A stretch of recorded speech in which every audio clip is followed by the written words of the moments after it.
早年不疑刘邦的出生充满了神话。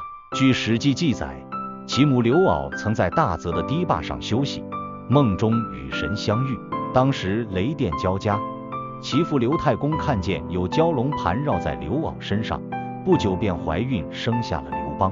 刘邦自记，关于他的确切出生年份，史学家存在公元前256年和公元前247年两种说法。他出身平民家庭，父亲刘太公，母亲刘媪，有2位兄长刘伯、刘喜以及1位异母弟刘娇。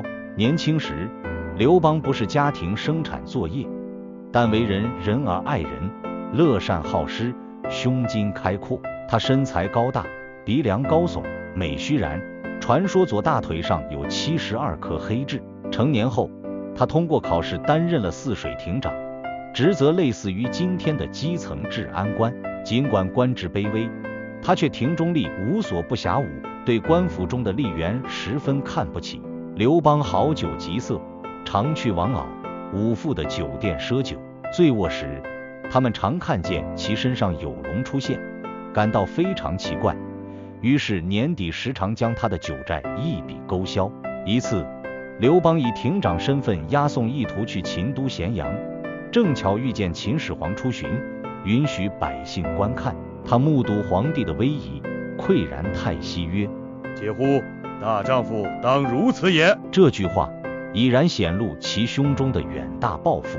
起兵反秦秦20元年，西元前209年，陈胜、吴广在大泽乡起义，天下群起响应。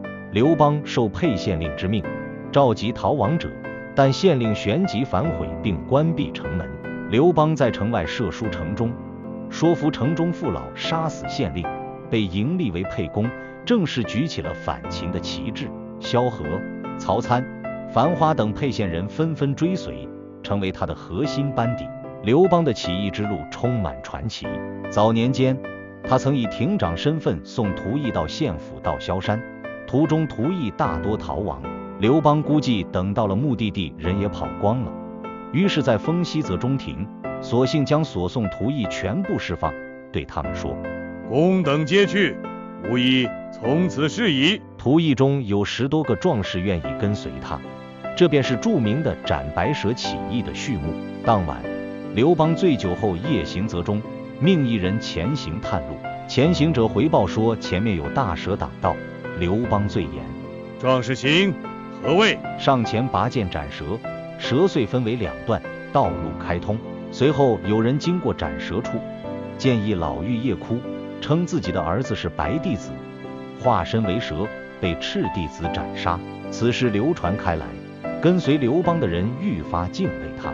在反秦战争中，刘邦最初投奔项梁、项羽书，成为联军一部。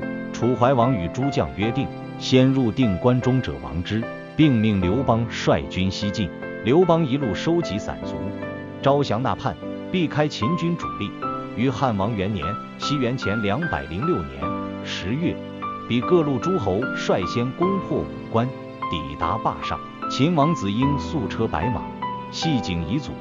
封存皇帝喜符节，向刘邦投降，秦朝至此灭亡。进入咸阳后，刘邦本想留居秦宫，但在樊哙、张良的劝谏下，乃封存秦朝重宝财物府库，还军坝上。随即召集关中诸县父老豪杰，与之约法3章：杀人者死，伤人即到抵罪，并宣布废除秦朝所有严刑苛法。此举深得秦民拥戴，争持牛羊90犒劳军士，唯恐刘邦不为秦王。楚汉争霸与最终胜出。然而，项羽在巨鹿之战击败秦军主力后，迅速率40万大军入关，驻扎鸿门。此时刘邦仅有10万军队，情况危急。在张良、樊花的周旋下，刘邦亲赴鸿门宴，卑辞言和，得以全身而退。随后，项羽进入咸阳，杀子婴，焚烧宫室，自立为西楚霸王，并分封天下。他违背先入关中者亡之的约定，将刘邦封到偏远的巴、蜀、汉中一带为汉王，都南郑。同时3分关中，封秦朝将将章邯等为王，以遏制刘邦东出之路。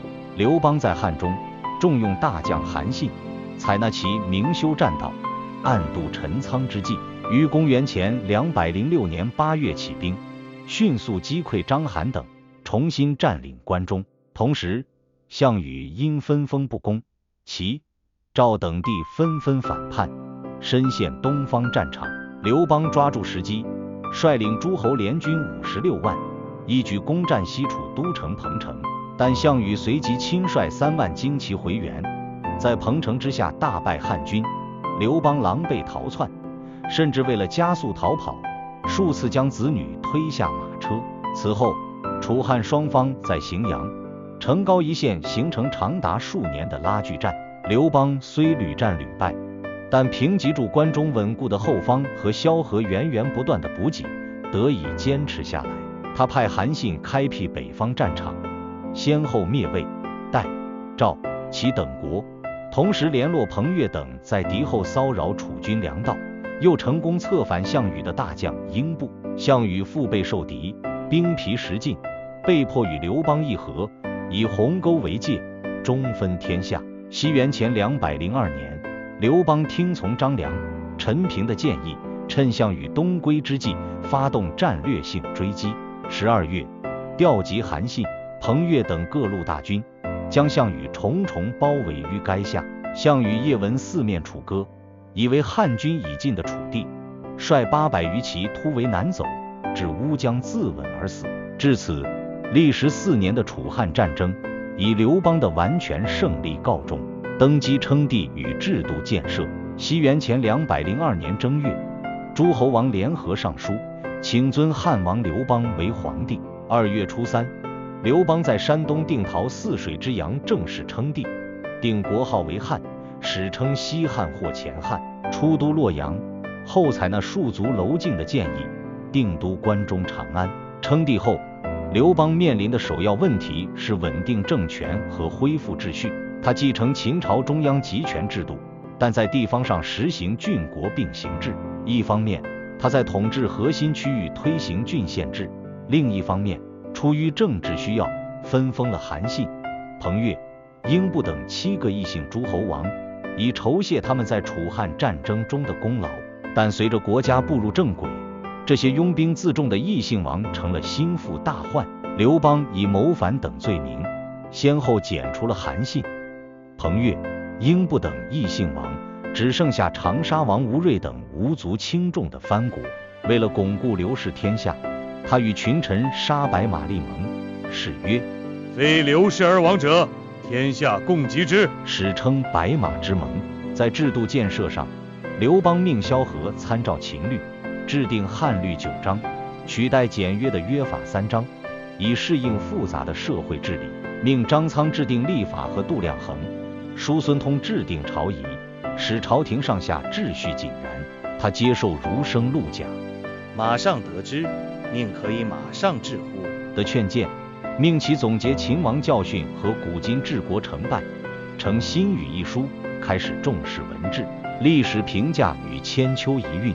汉高祖12年，西元前195年，刘邦在平定英布叛乱时身中流矢，病情日益加重。吕后请来良医，刘邦自知天命已尽，赐医者50斤黄金而不治。4月甲辰，崩于长安长乐宫，享年约62岁，一说53岁。群臣上尊号曰高皇帝，庙号太祖，后世习称汉高祖，葬于长陵。临终前，他对身后事做了重要安排，指定曹参、陈平、周勃等为托孤大臣，认为安刘氏者必伯也，为日后铲除吕氏势力埋下伏笔。刘邦的一生在后世引发了复杂而深刻的评价。一方面，他常被贴上无赖、好酒极色、狡猾的标签，如彭城逃命时3弃子女，项羽要烹调其父时竟言分我一杯羹，这些举动常被后世诟病为不仁不义。民国李宗吾更是将其视为厚黑学的鼻祖。但另一方面，身为一代开国君主，他的政治远见和领导能力获得了极高评价。英国历史学家汤因比甚至认为，人类史上对后世影响最大的2位政治人物，一位是开创罗马帝国的凯撒，另一位则是汉高祖刘邦。明末思想家李治称其为神圣，认为自尧以后一人而已。刘邦的成功很大程度源自于他的知人善任和豁达大度。